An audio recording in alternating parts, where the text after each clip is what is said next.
విజయనగరం జిల్లా రాజా మున్సిపాలిటీ అధికారుల నిర్వాహకం కారణంగా మహిళలు ఆగ్రహం వ్యక్తం చేస్తున్నారు. వారం రోజులుగా తాగునీటి సరఫరా స్తంభించిపోవడంతో మహిళలు రోడ్డెక్కారు. ఎప్పటికప్పుడు కరెంట్ పైప్ లైన్స్ మరమ్మతుల సమస్య అంటూ మున్సిపల్ అధికారులు షాక్లు చెబుతున్నారని, ప్రత్యామ్నాయంగా వాటర్ ట్యాంకుల ద్వారానైనా తాగునీరు సరఫరా చేయటం లేదని మహిళలు ఆవేదన వ్యక్తం చేశారు. తమ సమస్యను తీర్చాలని రోడ్డుకు అడ్డంగా నిలబడి ఆందోళన చేపట్టారు. సమాచారం అందుకున్న పోలీసులు మహిళలకు నచ్చజెప్పి పంపే ప్రయత్నం చేశారు.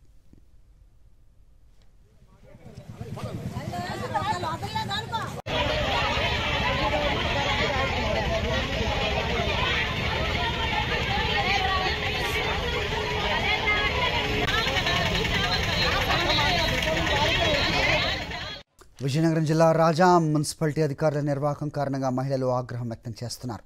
వారం రోజులుగా తాగునీటి సరఫరా స్తంభించిపోవడంతో మహిళలు రోడ్డెక్కారు. ఎప్పటికప్పుడు కరెంట్ పైప్ లైన్స్ మరమ్మతుల సమస్య అంటూ మున్సిపల్ అధికారులు షాక్లు చెబుతున్నారని, ప్రత్యామ్నాయంగా వాటర్ ట్యాంకుల ద్వారానైనా తాగునీరు సరఫరా చేయటం లేదని మహిళలు ఆవేదన వ్యక్తం చేశారు.